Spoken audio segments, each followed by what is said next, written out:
Assalamualaikum warahmatullahi wabarakatuh. Adik-adik, bagaimana kabarnya hari ini adik-adik? Alhamdulillah baik. Baik, alhamdulillah. Oke, untuk memulai pelajaran pada hari ini, Bapak akan mengabsen dulu ya. Ya. Dan sebelum Bapak, boleh Bapak duduk? Oh ya. Sebelum Bapak mengabsen kita pada hari ini, adik-adik pada hari ini, maka Bapak meminta untuk perwakilan dari adik-adik untuk memimpin doa supaya pembelajaran kita pada hari ini berjalan dengan lancar dan bisa dimudahkan untuk bisa menerima apa saja yang Bapak sampaikan ya. Oke, saya meminta kepada adik-adik satu perwakilan untuk memimpin doa supaya pembelajaran kita hari ini lancar. Siapa yang bisa mewakili dari adik-adik? Ya, silakan adik. Hendra untuk memimpin doa pada hari ini.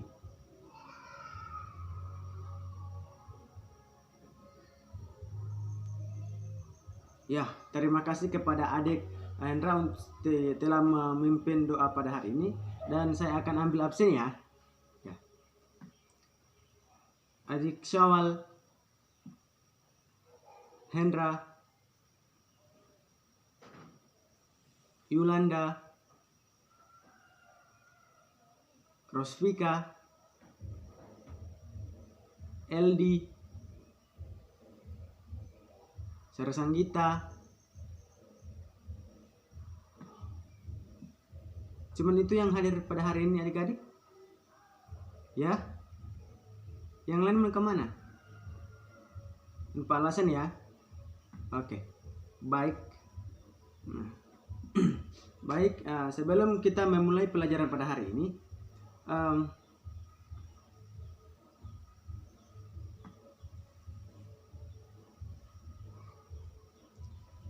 pada hari ini siapa yang tahu kita belajar tentang apa? Ya, betul sekali, tentang hubungan manusia dan lingkungan akibat dinamika hidrosfer. Iya. Dan tujuan pelajaran kita pada hari ini yaitu untuk menganalisis adik-adik bisa mampu mendeskripsikan perairan darat dan potensinya. Kemudian adik-adik juga mampu mendeskripsikan perairan laut dan potensinya. Ada dua ya, yaitu mendeskripsikan potensi perairan darat dan mendeskripsikan perairan laut. Yang ketiga yaitu mampu menjelaskan manfaat dan pelestarian perairan darat dan unit daerah aliran sungai atau DAS. Yang keempat yaitu adik-adik bisa mampu menganalisis pemanfaatan dan pelestarian laut secara berkelanjutan. Jadi adik-adik bisa mampu melestarikan laut secara berkelanjutan. Yang terakhir itu adik-adik bisa mengetahui bagaimana Balai Pengelolaan DAS atau Daerah Aliran Sungai dan Pusat Penelitian Oceanografi. Ya. Oke. Dari adik-adik, siapa sih yang mengetahui tentang hidrologi? Ya, tidak ya? Oke. Dalam kehidupan sehari-hari, dalam hidrologi ada yang dimaksud dengan siklus hidrologi. Apakah dari adik-adik bisa ada yang mengetahui tentang siklus hidrologi? Baik, saya akan jelaskan ya. Siklus hidrologi yaitu atau disebut dengan siklus air adalah proses yang didukung oleh energi matahari yang menggerakkan air antara lautan, langit, dan tanah.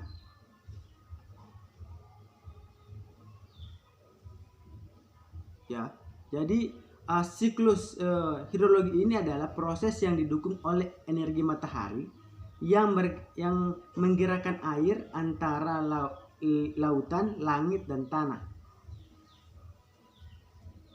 Ya. Oke, yang berikutnya, air itu apa adik-adik? Adik-adik tahu air itu apa? Benar sekali. Nah, jadi air itu adalah kekuatan pendorong dari semua alam. Itu menurut Leonardo da Vinci. Oke ya? Ya, benar. Dinyatakan oleh pelukis dan pematung terkenal ini, air adalah salah satu yang paling penting di bumi. Siapa yang dari adik-adik yang menganggap air itu tidak penting? Penting ya? Ya. Itu fakta yang diketahui bahwa air mencakup sekitar 70% dari permukaan bumi. Jadi bumi ini dikelilingi 70% air ya. Jadi banyak yang di bumi itu terdapat air. Jadi jika dipersentase ke persennya itu 70% banyaknya air yang terdapat di bumi. Siklus air juga dikenal sebagai siklus hidrologi. Jadi siklus air itu disebut dengan siklus hidrologi. Dapat didefinisikan sebagai suatu siklus terus-menerus, tak berujung dan penguapan secara alami. Jadi penguapannya itu secara alami yang dipengaruhi oleh matahari. Jadi air itu menguap ya.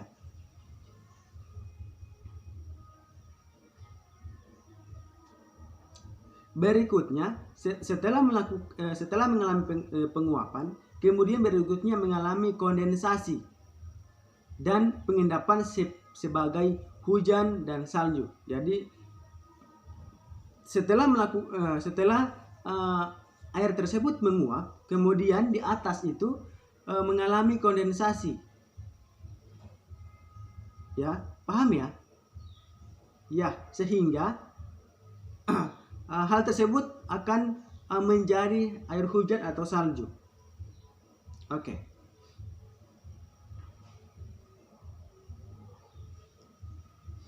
Air juga disebut dengan dasar dari semua proses hidup. Jadi tanpa air kita tidak bisa hidup ya. Siapa yang di sini hidup tanpa membutuhkan air? Membutuhkan semua ya? Ya, bagus. Kemudian saya akan lanjutkan ya. Lebih dari setengah dari tubuh manusia ini terdiri dari air. Jadi tubuh kita ini sebagian besar ini mengandung air. Jadi kalau tanpa air, tubuh kita ini tidak bisa bekerja dengan baik. Begitu. Sementara sel-sel manusia lebih dari 70% itu adalah air. Seperti saya jelaskan tadi. Tanpa air tubuh kita ini memiliki kekurangan energi. Gitu ya. Oke. Dengan demikian, sebagian besar hewan darat membutuhkan pasokan air segar untuk bertahan hidup. Tanpa air, makhluk hidup ini akan mati atau punah. Itu saja. Namun, ketika memeriksa penyimpangan air bumi, 97,5% itu adalah air asin dan non minum. Jadi 97,5% air yang terdapat di bumi ini yaitu jenis airnya asin atau tidak bisa diminum, yaitu air laut. Siapa yang bisa minum air laut di sini? Asin kan? Ya, jadi sebagian besar air yang terdapat di bumi ini yaitu sekitar 97,5% itu mengandung garam, begitu, asin. Oke. Yang berikutnya yaitu air yang tersisa 99% terkunci di bawah tanah sebagai air atau es. Jadi 99%-nya itu terdapat di bawah tanah, disebut dengan air atau es. Jadi kurang dari 1% dari air tawar yang mudah diakses dari danau dan sungai. Banyak penghuni seperti tanaman, hewan, dan jamur tergantung pada jumlah kecil pasokan air permukaan yang segar. Kekurangan air dapat memiliki efek besar dan dinamika ekosistem. Jadi ini kekurangan pasokan air itu mempengaruhi dinamika ekosistem yang terdapat di permukaan bumi ini. Kemudian manusia tentu saja telah mengembangkan teknologi untuk meningkatkan ketersediaan air seperti menggali sumur untuk mengambil air tanah, menyimpan air hujan, dan menggunakan desalinasi untuk mendapatkan air minum dari laut. Meskipun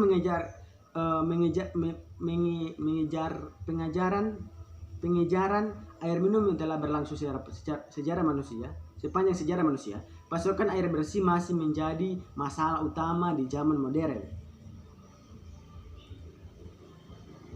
Ya.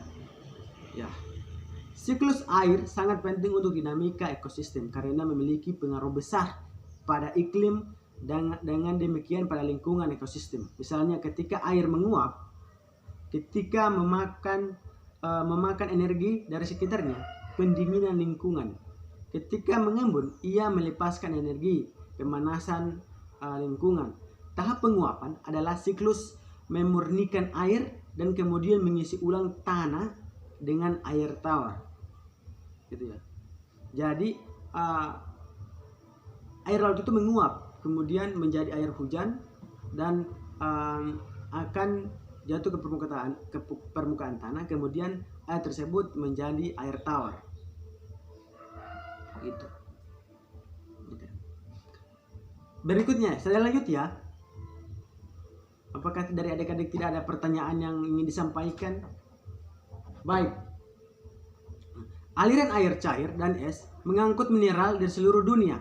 Hal ini juga terlibat dalam pembentukan kembali fitur-fitur geologi bumi melalui proses dunia. Hal ini juga terlibat dalam pembentukan fitur geologi di bumi melalui proses termasuk erosi dan sedimentasi. Oke, sebelum saya melanjut, dari teman-teman yang ingin bertanya dipersilakan. Baik, saya lanjut ya.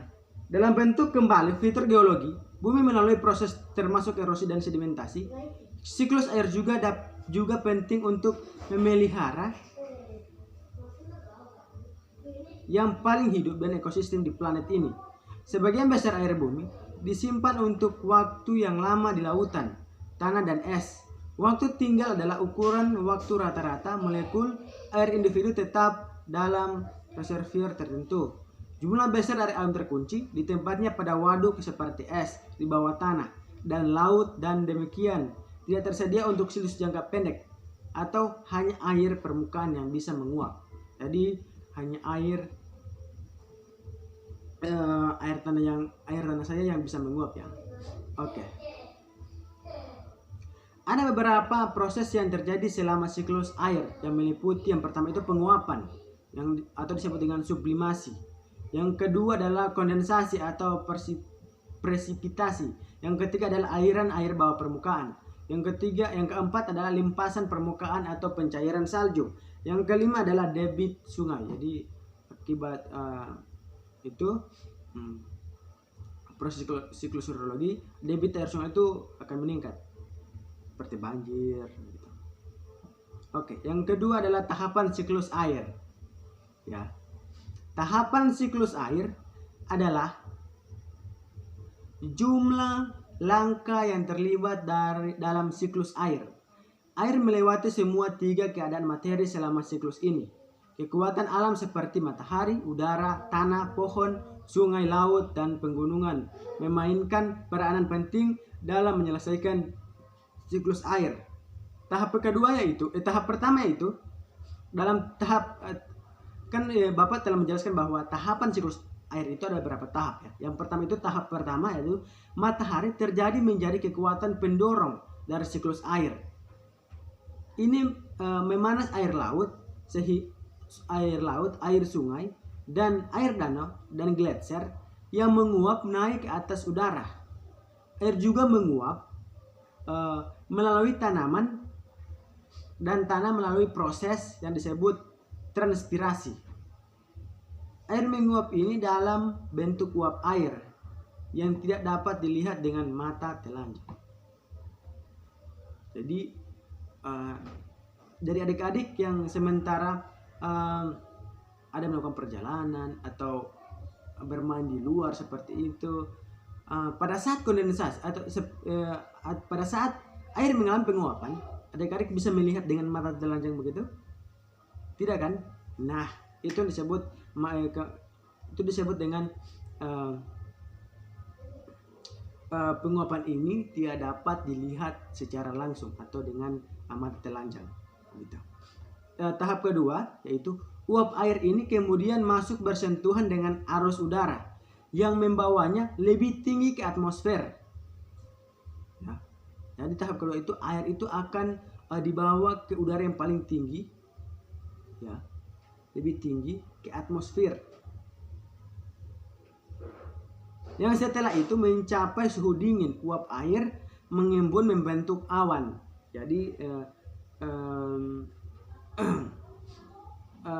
arus udara tersebut akan ke atas paling tinggi, kemudian menjadi uap air atau suhu dingin yang membentuk awan. Yang terhadap itu adalah membentuk awan yang mengandung jutaan tetesan air kecil.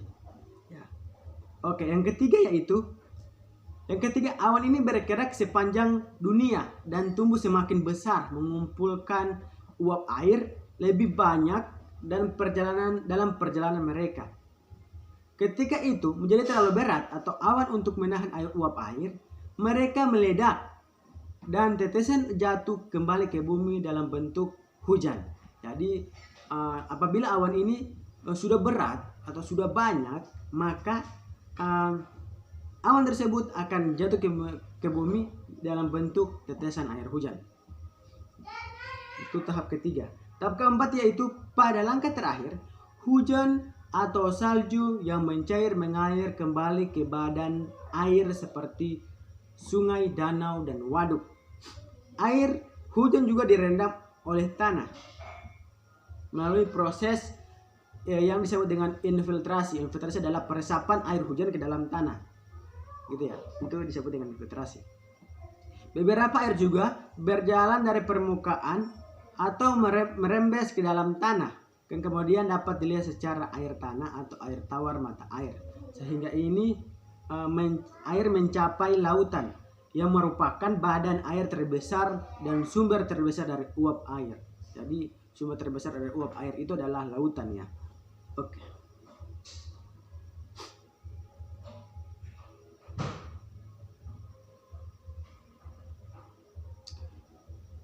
Oke, yang berikutnya adalah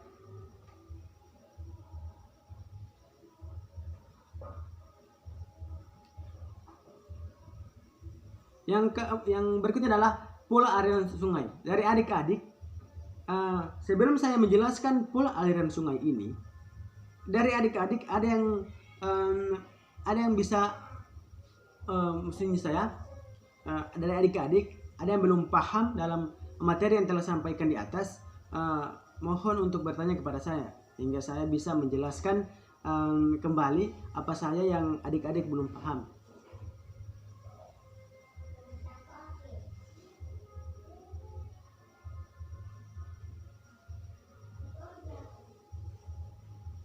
Oke. Baik, saya rasa cukup ya. Oke, saya akan melanjutkan materi.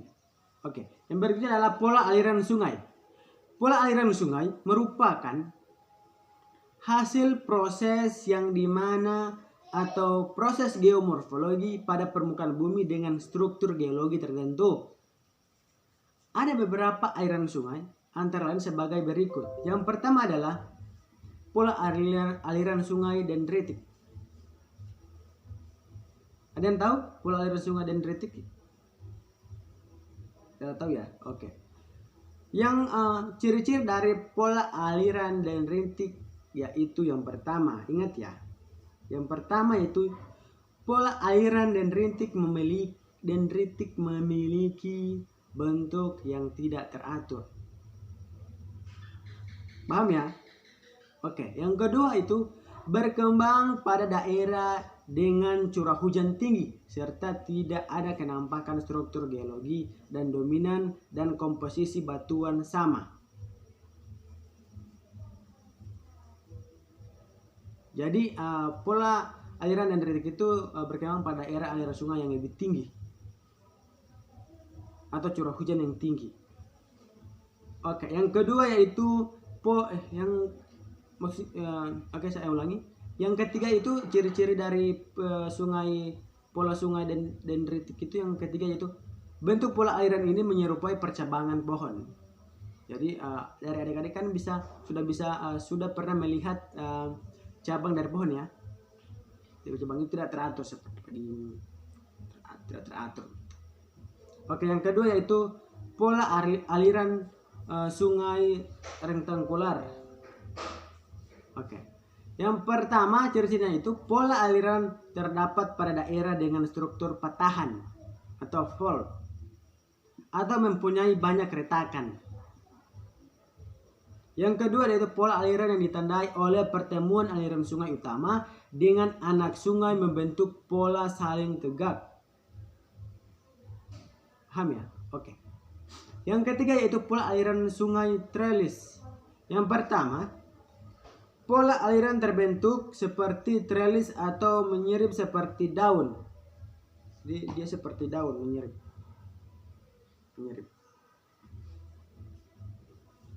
Yang kedua adalah terdapat pada daerah dengan struktur lipatan. Biasanya juga didukung oleh adanya patahan atau retakan. Yang ketiga adalah pola aliran yang terbentuk ketika lembah sempit berbatuan lunak dipisahkan oleh perbukitan paralel perbatuan ekosistem. Yang keempat yaitu aliran sungai paralel. Yang pertama itu cirinya itu pola aliran ini memiliki arah yang saling sejajar, terkendali oleh proses dan struktur geologi. Jadi ini dipengaruhi oleh struktur geologi ya. Oke, yang kedua yaitu pola terbentuk pada daerah yang kemiringan lerengnya terdapat penghambatan kerja dingin atau faktor yang dapat menyebabkan terjadinya pembengkokan alur. Jadi pembengkokan alur itu disebut juga dengan pola aliran paralel. Yang kelima itu adalah pola aliran sungai radial atau sentrifugal. Yang pertama ciri-cirinya yaitu adalah pola aliran ini memiliki arah menyebar dari suatu titik ke puncak ke segala arah. Jadi dia ke puncak kemudian menuju ke segala arah. Yang kedua adalah dijumpai pada daerah terbentuk kerucut. Yang keenam adalah pola aliran sungai radial sentripetal. Yang ciri-cirinya itu adalah pola air ini memiliki arah pengumpul atau memusat ke suatu titik pusat dengan elevasi terendah. Yang berikutnya adalah dijumpai di daerah terbentuk cekungan, basin atau pada daerah graphic cards. Oke, sebelum saya melanjutkan pembahasan kita pada hari ini, apabila dari teman-teman atau adik-adik yang belum paham, tolong ditanyakan. Sehingga apa yang saya sampaikan bisa diterima dengan baik oleh adik-adik.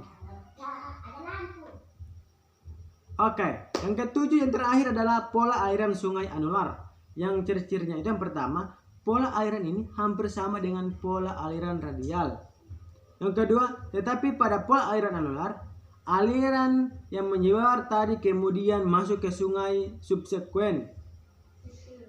Yang ketiga adalah pola yang terbentuk pada daerah dengan struktur kubah atau dome. Oke, paham ya? Oke. Kemudian kita kembali kita akan berikutnya akan membahas tentang perairan laut. Ada yang tahu tentang perairan laut? Oke. Perairan laut yaitu permukaan planet bumi yang luas mencapai, siapa yang tahu adik-adik? Luasnya permukaan bumi berapa? Oke, itu mencapai 5.510 juta kilometer persegi, sekitar 71% merupakan bentang perairan laut. Bayangkan, sebagian besar 100%, 71% itu merupakan bentang perairan laut yang ada di permukaan bumi. Sedangkan wilayah daratnya hanya sekitar 29% saja. Berdasarkan persentasenya, yang pertama, laut transpirasi ialah kawasan laut dangkal yang terjadi akibat kenaikan suhu air laut pada saat pencairan es di bumi sekitar 2-3 juta tahun yang lalu. Ya. Kemudian yang kedua, laut ingresi terjadi karena tanahnya turun akibat gaya endogen yang menimbulkan patahan. Contohnya itu laut apa nih adik? Laut Karibia, ya benar. Laut apa lagi? Ya, Laut Tengah. Yang ketiga ada laut apa? Ya, Laut Jepang. Oh, baik.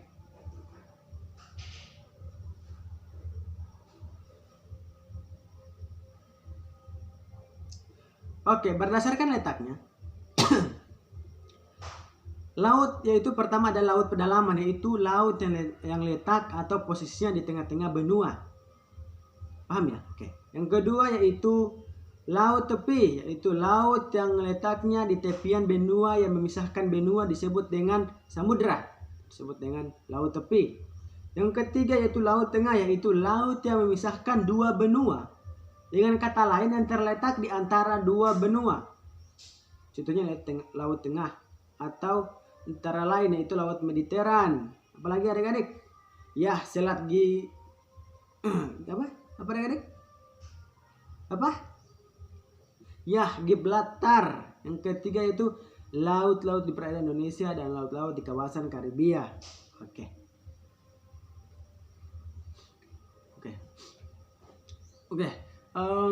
Itulah materi kita hari ini. Adik-adik sudah paham ya? Atau belum paham? Kalau ada yang belum paham ditanyakan supaya saya bisa mengulangi apa saja yang kalian belum pahami. Apa nih? Oh, pola aliran sungai itu seperti apa ya? Oh, pola aliran sungai anular. Oke, Bapak akan menjelaskan kembali ya. Yaitu pola aliran sungai anular itu, yang pertama ciri-cirinya itu pola aliran sungai ini hampir sama dengan pola aliran sungai radial. Paham ya?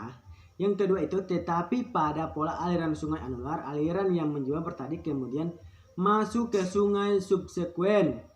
Paham ya? Oke, yang ketiga yaitu pola ini terbentuk pada daerah dengan struktur kubah atau dom. Paham? Oke. Paham ya?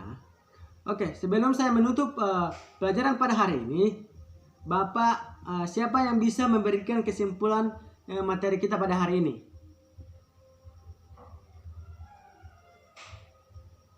Ayo, siapa? Oke, Saudara LD. Bagus, berikan aplaus kepada adik LD. Ya. Siapa lagi yang bisa memberikan kesimpulan? Oke, adik Yolanda, silakan.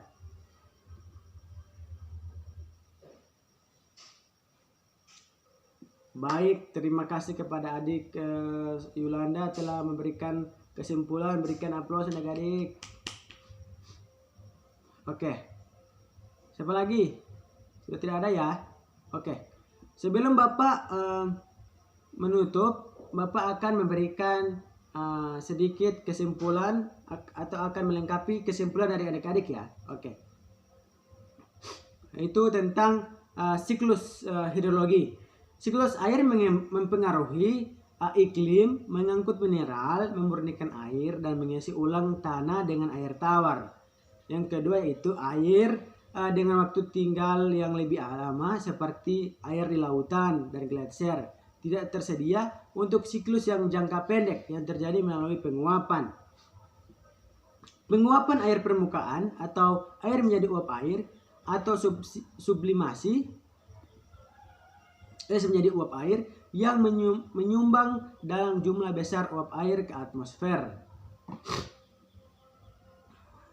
Hujan merembes ke dalam tanah, di mana air dapat menguap atau memasuki badan air. Paham ya? Oke. Limpasan permukaan memasuki lautan secara langsung atau melalui sungai dan danau. Yang ketujuh itu yang berikutnya adalah waktu tinggal. Waktu rata-rata molekul tertentu air akan tetap berada di dalam berada di badan air. Yang berikutnya adalah limpasan permukaan atau aliran dapat kelebihan air atau dengan atau tanpa akumulasi kontaminan yang tidak dapat diserap oleh air tanah saat infiltrasi. Yang kemudian adalah evaporasi, yaitu proses cairan dikonversi ke dalam bentuk gas, disebut dengan evaporasi. Yang ke-10 yang berikutnya adalah kondensasi, yaitu konversi gas ke cairan sehingga terbentuk kondensat. Yang berikutnya adalah sublimasi, yaitu transisi dari suatu zat dari fase padat langsung ke keadaan uap sedemikian rupa sehingga dapat melewati antara fase air.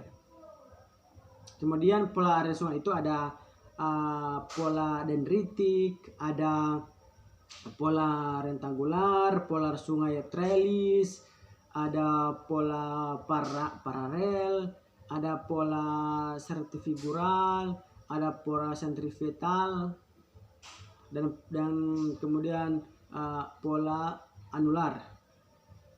Kemudian perairan laut itu ada laut transgresi, ada laut ingresi.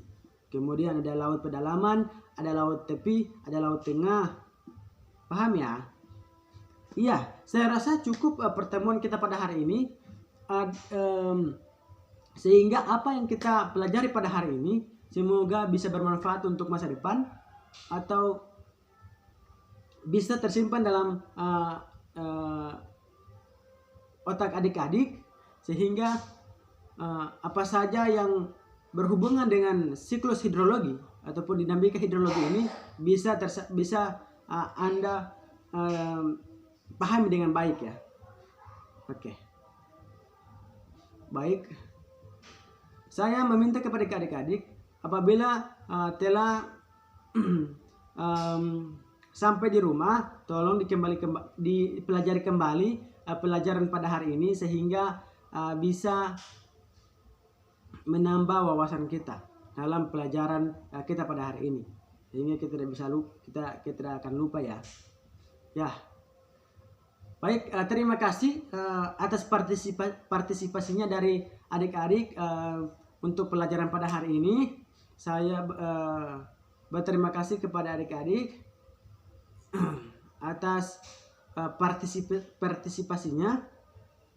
Semoga apa yang kita pelajari pada hari ini bisa kita amalkan dengan baik ya.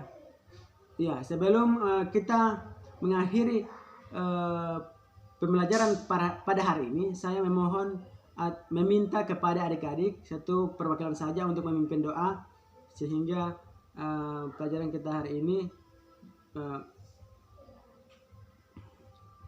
bisa diijabah oleh Allah Subhanahu wa taala.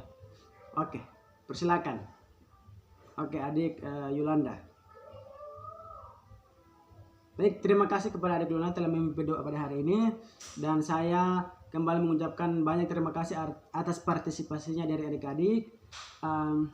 Semoga apa yang saya sampaikan dapat diterima dan dapat bermanfaat bagi adik-adik, sehingga adik-adik bisa sukses nanti. Amin. Saya akhiri. Assalamualaikum warahmatullahi wabarakatuh.